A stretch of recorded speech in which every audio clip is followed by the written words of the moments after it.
Los aliento a abrir su Biblia en el pasaje que leí antes, en Lucas capítulo 12.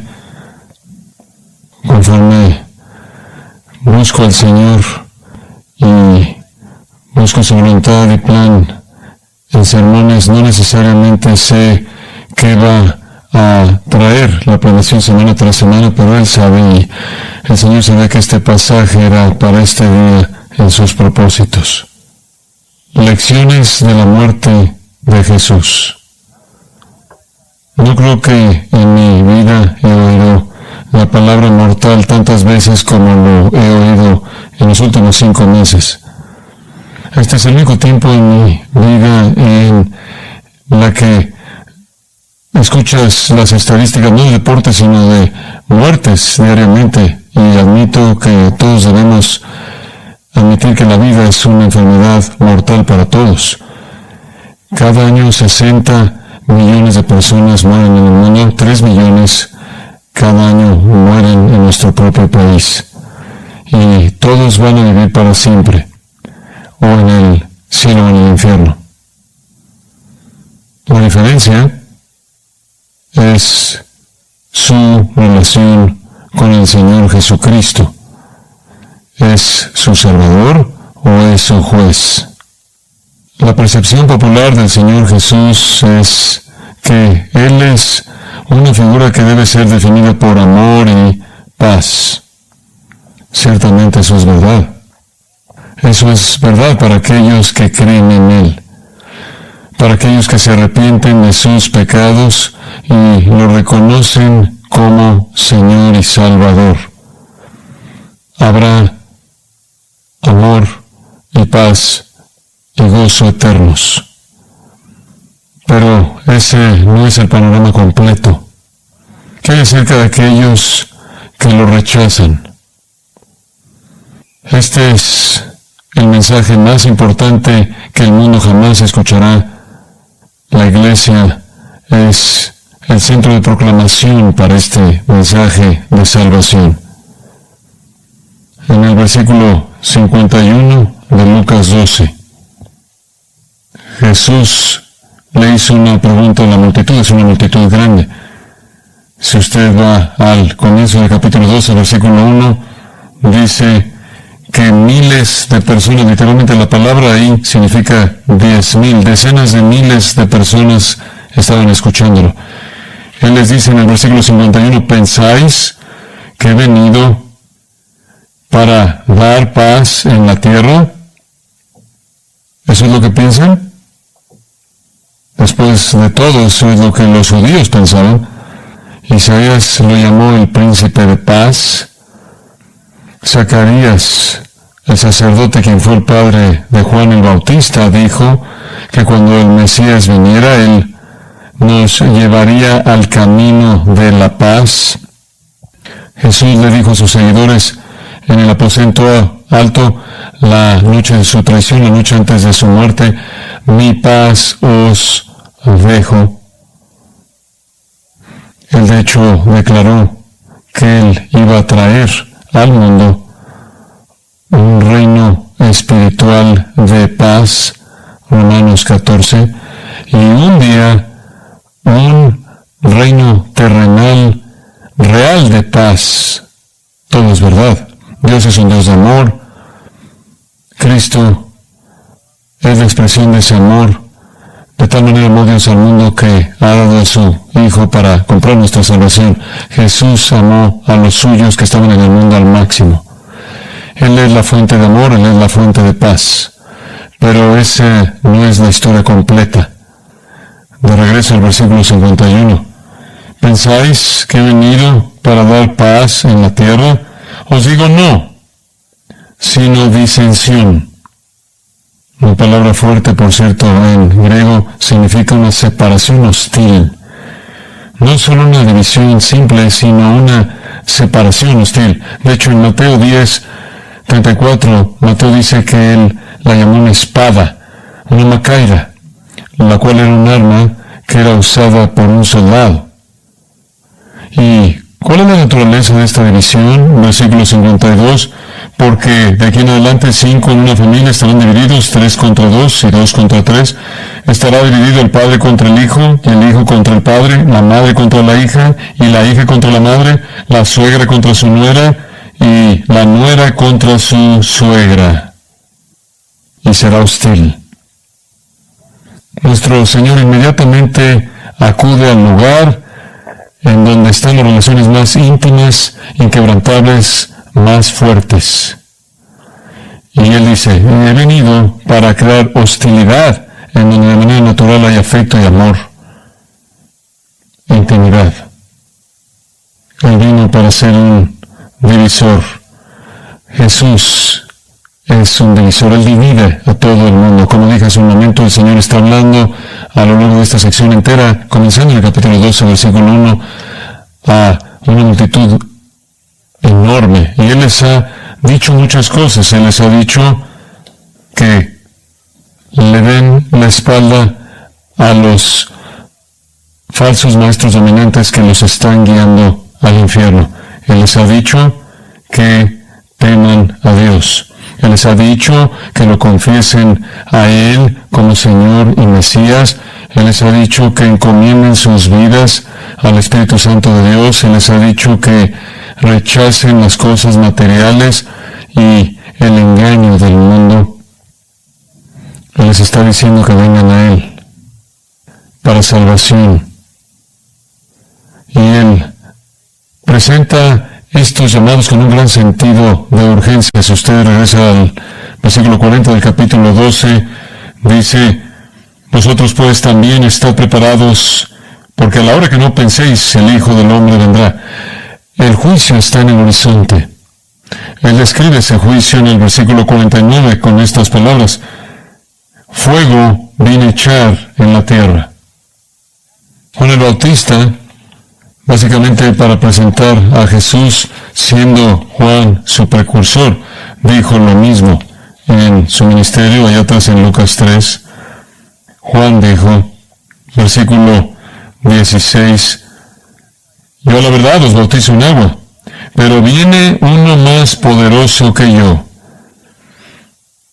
de quien no soy digno de desatar la correa de su calzado. Él os bautizará en Espíritu Santo y fuego.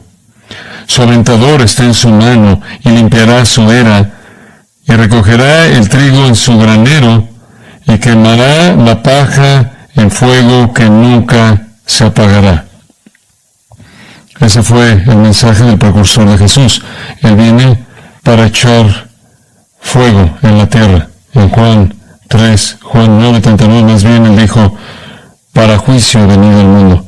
Para juicio he venido al mundo.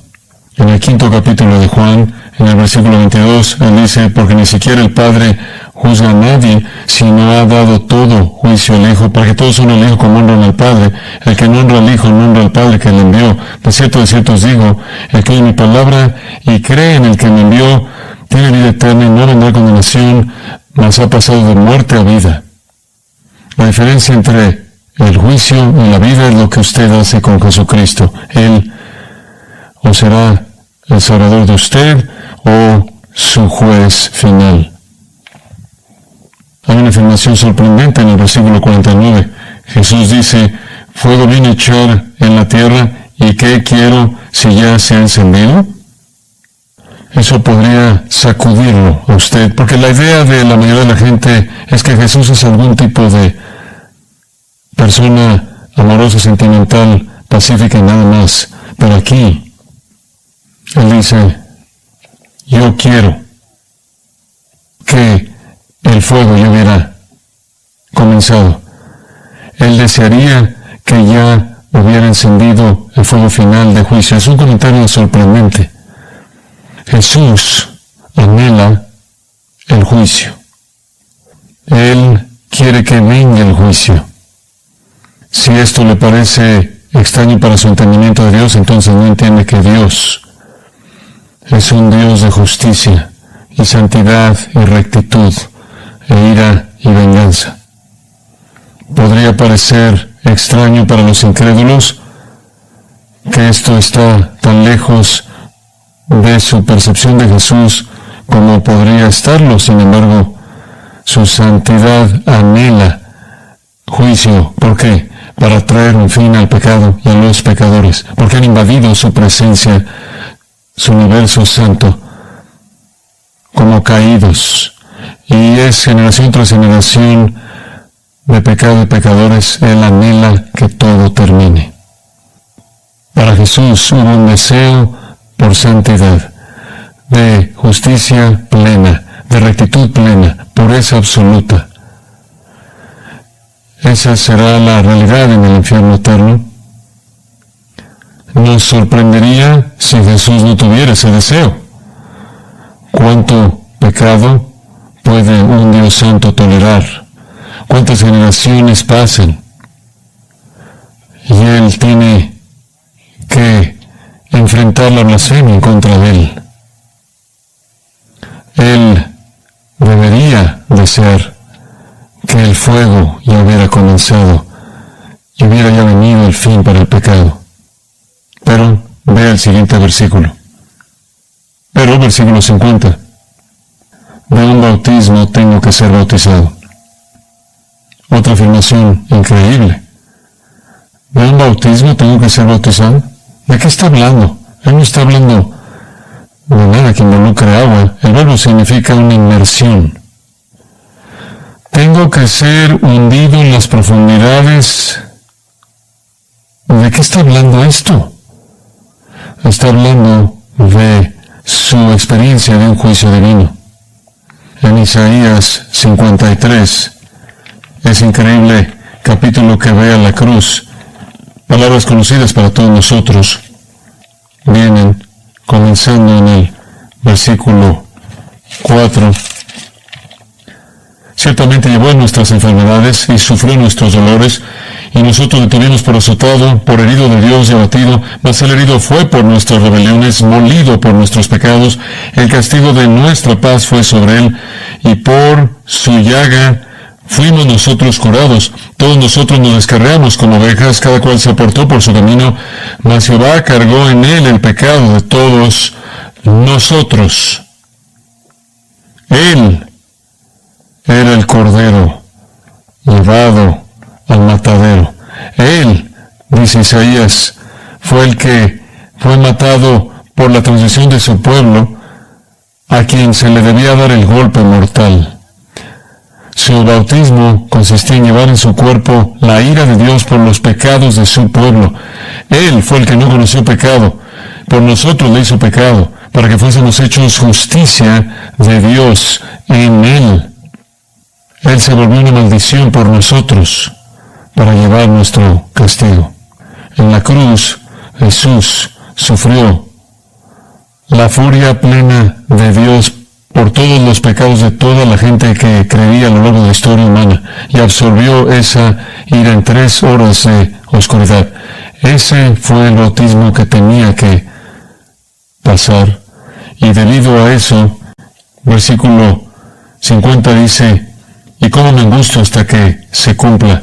Usted piensa que Getsemaní fue el único lugar en donde él tuvo tristeza. Usted piensa que Getsemaní fue el único lugar en donde él agonizó por la realidad de que él iba a enfrentar la ira de Dios y llevar el castigo por el pecado.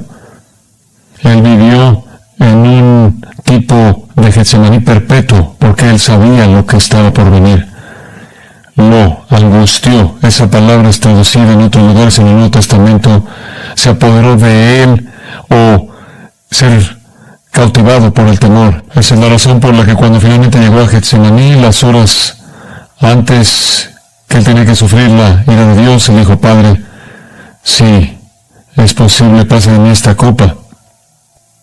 Desde el momento en el que él estuvo consciente de quién era él en el mundo, él esperaba el que llevara el pecado. La agonía profunda siempre estuvo en la profundidad de su corazón, incluso aquí, aún antes de que él llegara a enfrentar la muerte que le espera, él siente ese dolor. ¿Cómo me angustio hasta que se cumpla? Telestai, hasta que el propósito divino sea cumplido, hasta que él pueda decir en Juan 19:30, consumado es. Entonces, esto es lo primero que quiero que usted sepa de la muerte. Esta es una lección de Jesús. Él debe morir por pecadores. Él debe morir por pecadores. Y Él murió por pecadores. Usted está familiarizado con estas palabras, pero vuélvalas a escuchar. Juan 3:16. Porque de tal manera amó Dios al mundo, que dio a su Hijo unigénito, para que todo aquel que en él cree no se pierda, mas tenga vida eterna. Porque no envió Dios a su Hijo al mundo para condenar al mundo, no la primera vez, sino para que el mundo sea salvo por él. El que en él cree no es condenado, pero el que no cree ya ha sido condenado, porque no ha creído en el nombre del unigénito Hijo de Dios. Y esta es la condenación, que la luz vino al mundo, y los hombres amaron más las tinieblas que la luz, porque sus obras eran malas. Porque todo aquel que hace lo malo aborrece la luz y no viene a la luz, para que sus obras no sean reprendidas. Mas el que practica la verdad viene a la luz, para que sea manifiesto que sus obras son hechas en Dios. Cristo vino para ser el divisor entre aquellos que están en la luz y aquellos que están en la oscuridad. Aquellos que han sido perdonados y aquellos que no han sido perdonados. Apocalipsis capítulo 1 presenta un retrato magnífico de Cristo. En el versículo 5 leemos esto: de Jesucristo, el testigo fiel, el primogénito, el protótocos, el primordial de los muertos, y el soberano de los reyes de la tierra, al que nos amó y nos lavó de nuestros pecados con su sangre, y nos hizo reyes y sacerdotes para Dios su Padre. A Él sea gloria e imperio por los siglos de los siglos. Amén. He aquí que viene con las nubes, y todo ojo le verá, y los que le traspasaron, y todos los linajes de la tierra harán lamentación por él. Sí, amén. Amén. Él vino la primera vez para amarnos y liberarnos de nuestros pecados mediante su sangre. Él viene la segunda vez para establecer su autoridad y para juzgar. En el versículo 18 de Apocalipsis 1 dice: y el que vivo y estuve muerto, mas he aquí que vivo por los siglos de los siglos. Amén. Y tengo las llaves de la muerte y del Hades. Él es el único que puede abrir el Hades. Él es el que tiene las llaves. Y rescatar al pecador y llevarlo al cielo. Él es el divisor. Esta es la verdad más importante que el mundo debe conocer. Esta es la verdad más importante para todo ser humano. La salvación del pecado y la muerte y el juicio es provista por la fe en Jesucristo únicamente. Solo hay una fuente de ese mensaje en el mundo. Esa es la iglesia de Cristo. Somos lo más esencial de todas las cosas. Habiendo dicho eso, nuestro Señor entonces confronta la indiferencia típica y la complacencia, la manera de pensar trivial, superficial, típica, que nunca llega a nada eternamente significativo. Y usted va a encontrar eso en el versículo 54. Decía también en la multitud: cuando ve la nube que sale del poniente, luego decís: agua vine, y así sucede. Y cuando sopla el viento del sur, decís: hará calor, y lo hace. Hipócritas, sabéis distinguir el aspecto del cielo y de la tierra, y cómo no distinguís este tiempo, este kairos presente, no tiempo de reloj, ni siquiera tiempo de calendario, épocas.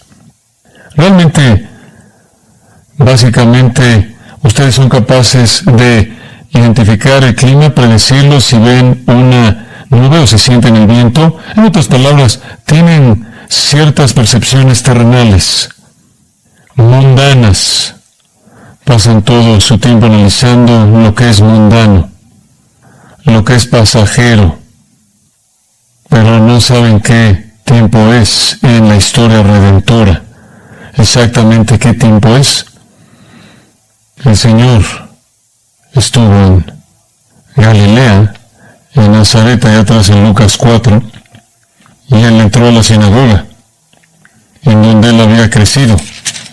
Y en el versículo 17 de Lucas 4, abrió el libro de Isaías y halló el lugar donde estaba escrito, este es Isaías 61, el Espíritu del Señor está sobre mí, por cuanto me ha ungido para dar buenas nuevas a los pobres, me ha enviado a sanar a los quebrantados de corazón, a pregonar libertad a los cautivos y vista a los ciegos, a poner en libertad a los oprimidos. Todo eso viene en Isaías 61.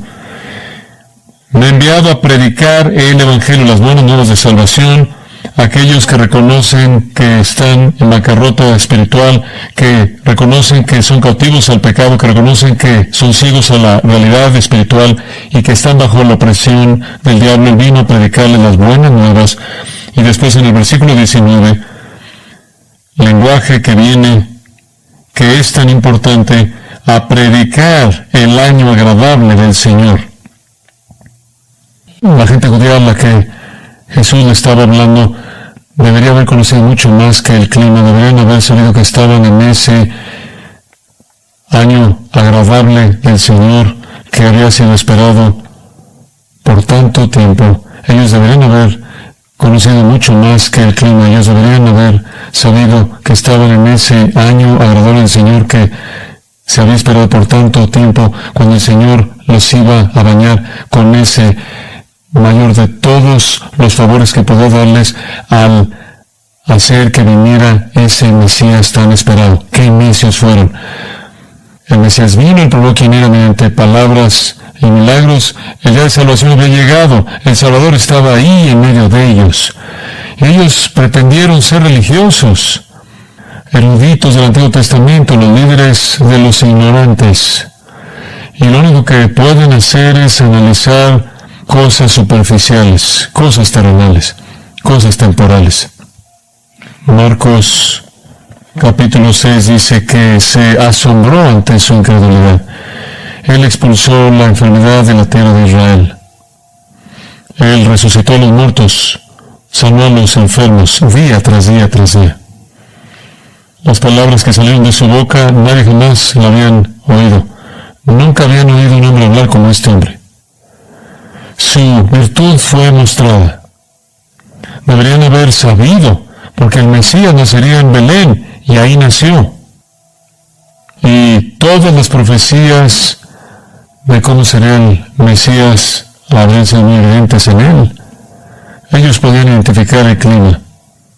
No sabían qué tiempo era espiritualmente. Todavía es el caso. Dios es un Dios de compasión y misericordia, y aquí estamos 2000 años después, y todavía es el año agradable del Señor. Todavía hay tiempo. Su gracia es extendida a nosotros. Esa es la razón por la que tan pronto como Pablo hace la gran confesión de 2 Corintios 5:21 de que al que no conoció pecado, por nosotros le hizo pecado para que fuésemos hechos justicia de Dios en él. Pablo procede a decir inmediatamente: en el tiempo agradable te oí a ti, y en el día de salvación te ayudé aquí. Hoy es el día aceptable, hoy es el día de salvación. Ustedes están viviendo en el día de salvación. Desde que Jesús llegó hasta este día mismo, todavía es el año agradable del Señor. El Creador, el Redentor, ha venido para ser Salvador y Señor, trayendo perdón, vida eterna.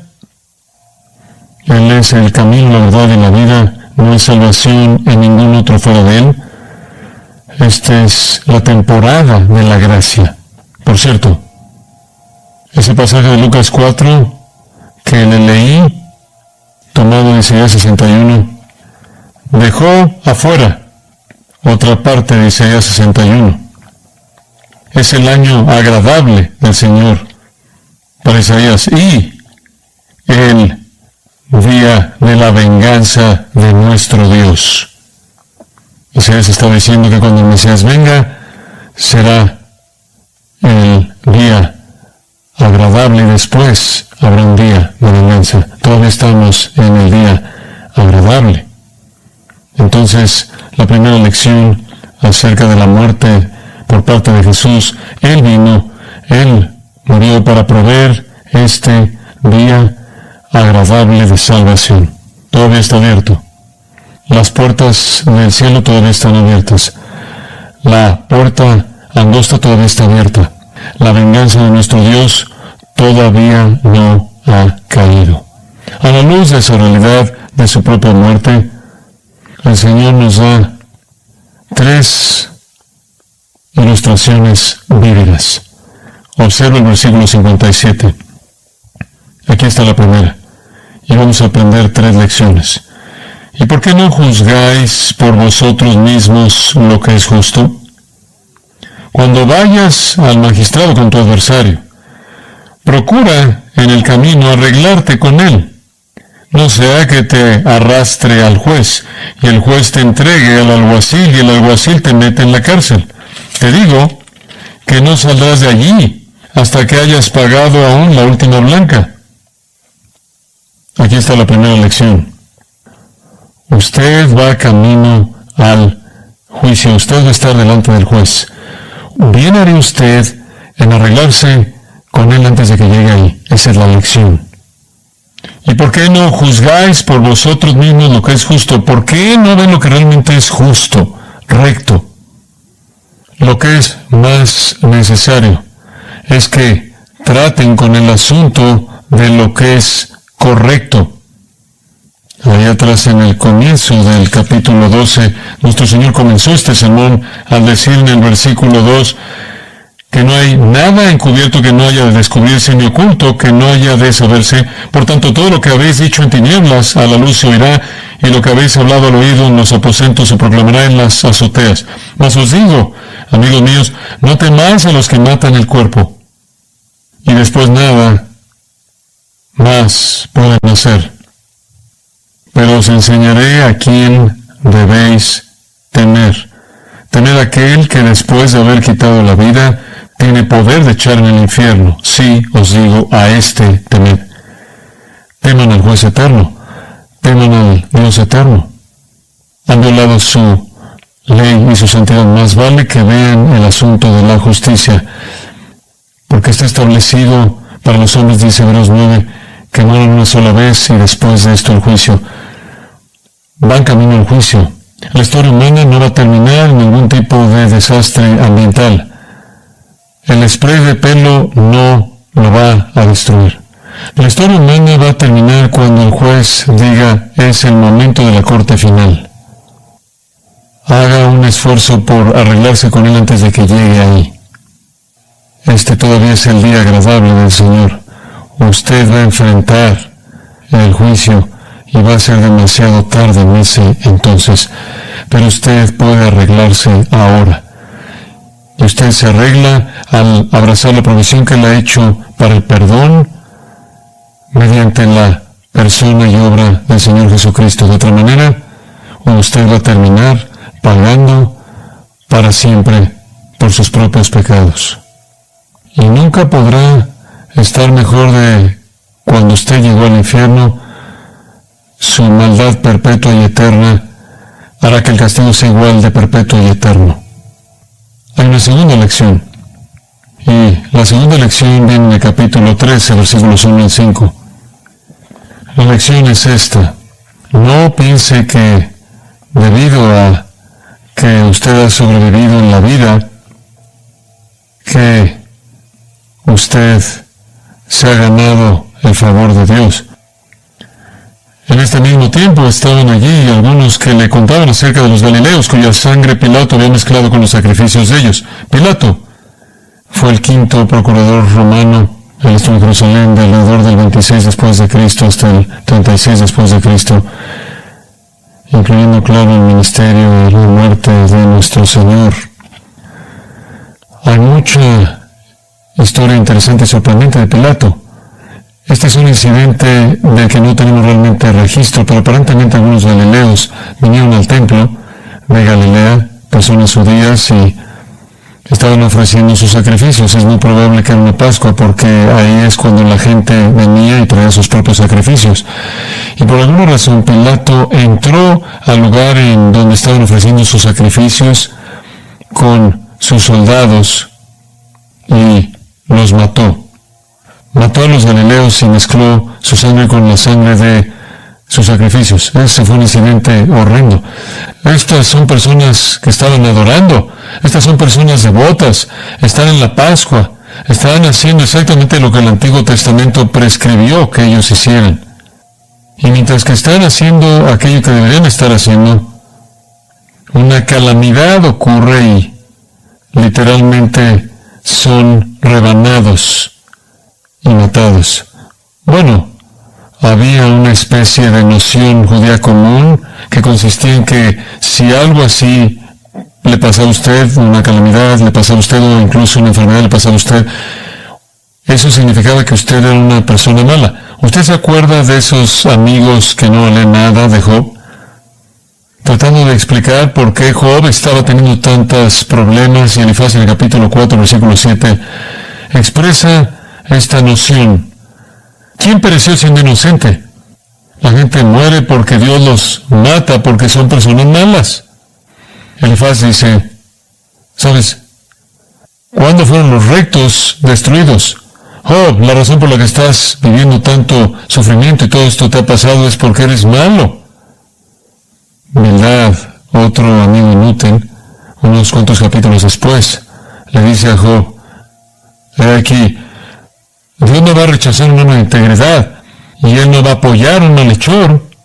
Job, tú tienes que entenderlo de manera clara. La razón por la que estás teniendo todos estos problemas es porque simplemente eres un hombre malo, un hombre malo. Este fue su consejo. Ellos fueron imparables. En el capítulo 22, versículo 4, Elifaz dice, ¿es debido a tu reverencia que Él te reprende? Eso es sarcasmo. ¿Crees que estás sufriendo porque eres tan reverente? ¿Es debido a tu reverencia que Él entra en juicio en contra de ti?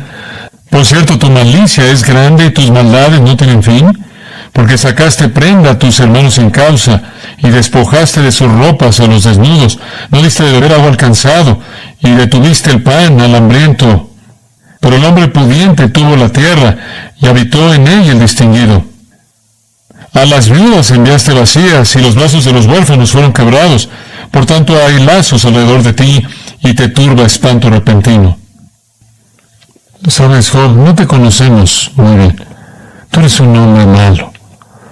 Tú debiste haber hecho todo esto. Esa es la razón por la que estás sufriendo. Esta es su teología. Se aparece en el capítulo 9 de Juan, cuando hay un hombre que nace ciego, y qué es lo que le dicen los líderes a Jesús. ¿Quién pecó, este hombre o sus padres? Usted puede pensar que usted no es una de esas personas malas. Usted está vivo, está aquí. Usted está aquí bien vestido, floreciendo. Bueno, la pregunta entonces viene por parte de estas personas, versículo 2. Respondiendo Jesús les dijo, ¿pensáis que estos galileos, porque padecieron tales cosas, eran más pecadores que todos los galileos? ¿Por qué digo que la pregunta vino de ellos? Porque Jesús leyó sus mentes. ¿Están pensando, suponen? Sé lo que están pensando. Están pensando que esos galileos eran más pecadores que el resto de los galileos que no fueron matados. O, recuerde esto en el versículo 4. O aquellos 18 sobre los cuales cayó la torre en Siloé y los mató, ¿pensáis que eran más culpables que todos los hombres que habitan en Jerusalén? Sé cómo piensan. Ustedes piensan que ustedes son buenos porque se han escapado de la calamidad. No sabemos nada de la matanza de los galileos mientras que estaban ofreciendo sacrificio, pero conocemos un poco acerca de lo que pasó con respecto a los 18 sobre los cuales cayó la torre de Siloé y los mató. Siloé es un área de Jerusalén en donde los muros sur y este de la parte baja de la ciudad se encontraban y había un estanque ahí alimentado por el manantial de Guión afuera del muro mediante un túnel subterráneo que había sido construido por el rey Ezequías. Pilato construyó un acueducto en el área y o la torre fue parte del colapso o parte de la construcción de la torre, y cuando se colapsó, 18 personas fueron matadas, simplemente estaban de pie ahí. Entonces ahora usted va de personas que adoran siendo matadas. Debieron haber sido hipócritas, debieron haber sido realmente malos, no sabemos qué tan malos eran. A 18 personas que simplemente estaban de pie ahí, quizás eran trabajadores, no son religiosos, simplemente están ahí. Entonces los titulares de la Gaceta de Jerusalén habría dicho: 18 personas fueron matados porque se cayó esta parte de la construcción de la torre del acueducto cerca de Siloé. Entonces, ¿qué piensan? ¿Suponen que eran peores que el resto de la gente que no fue aplastada? Ese es el entendimiento típico de los seres humanos. Yo estoy bien, soy una buena persona. Observe la respuesta de Jesús, versículo 5, os digo no. Antes, si no os arrepentís, todos pereceréis igualmente. ¿No están vivos porque son mejores? ¿Usted no está vivo porque usted es una buena persona? No, es un enfático en el griego, simplemente porque ninguna calamidad le ha sobrevenido a usted. No significa nada. La calamidad verdadera va a sobrevenirle a usted si no se arrepiente. El asunto no es cómo muere usted o de qué muera usted, como si Dios midiera ciertas calamidades y muertes al evaluar a la gente en base a su condición miserable. Usted va a morir. Y si usted muere sin arrepentirse, usted va a perecer. Esa es una lección acerca de la muerte, ¿no es cierto? Usted se dirige al juicio y se va a encontrar con el juez. Más vale que se arregle antes de que llegue ahí. Lo que está pasando en su vida podría parecer como bendición, porque las cosas se ven bien, otros han muerto, pero usted no. Eso no significa nada. No es cuándo muere o cómo muere, es si se arrepiente o no. Incluso los santos del Antiguo Testamento le decían a Dios: ¿por qué los injustos prosperan? ¿Y por qué los justos algunas veces sufren? Porque lo que sucede en esta vida no es definitivo. Más vale que se arrepienta. Arrepiéntase de su pecado, arrepiéntase de su incredulidad y venga a Cristo. Hay una tercera lección que nuestro Señor enseña. Al final de el llamado al arrepentimiento, Él comienza a contarles una parábola, una historia de ilustración.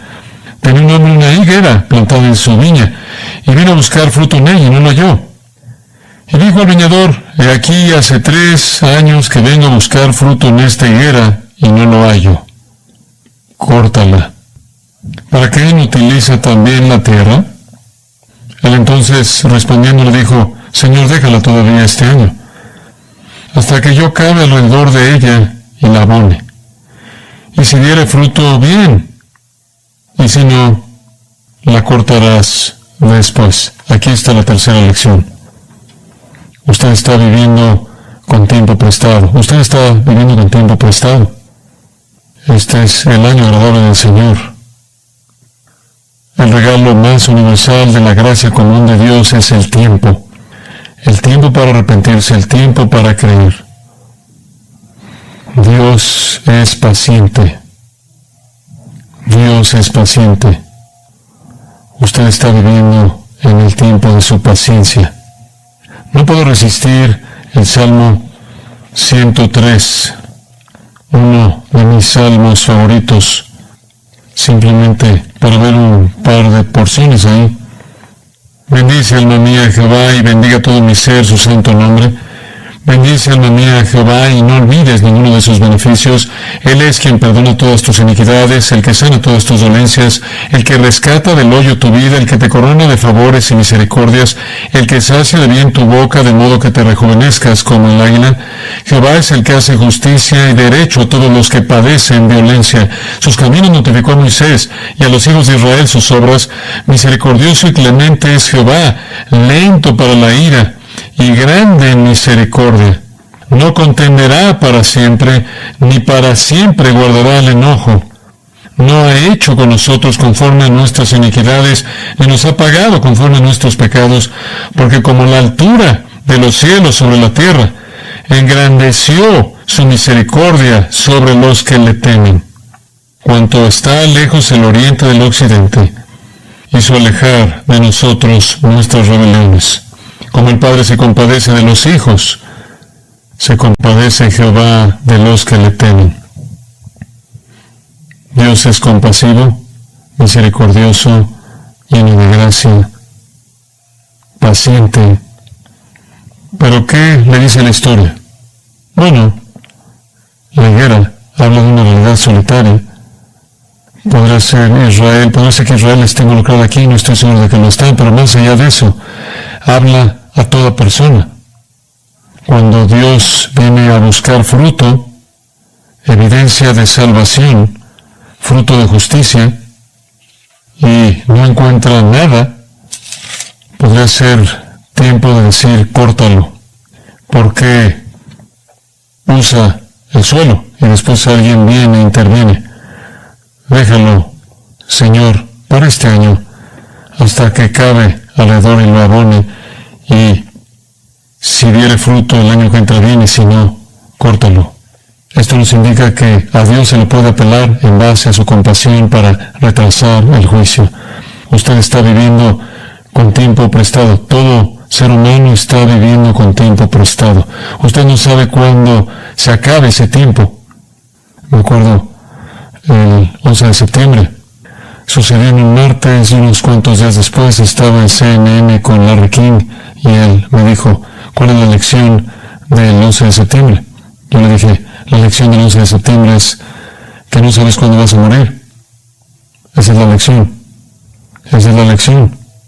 Más vale que arregle la cuenta antes de que enfrentes al juez. Vas a morir y no estás a cargo de tu muerte. Y usted no sabe cuán lejos ha pasado ya, quizás ya usó. Usted, en términos simbólicos, ya usó sus 3 años, quizás está apenas a 1 año, en el año final. Y si usted no se arrepiente, usted es cortado en juicio. Yo creo que nunca he oído, como dije al principio, a tantas personas hablando de la muerte a un nivel tan superficial. Cuando usted habla de la muerte, usted habla de la eternidad. Usted está hablando de infierno eterno y de cielo eterno. ¿Es la iglesia necesaria en un tiempo como este? ¿Es el evangelio necesario en un tiempo como este?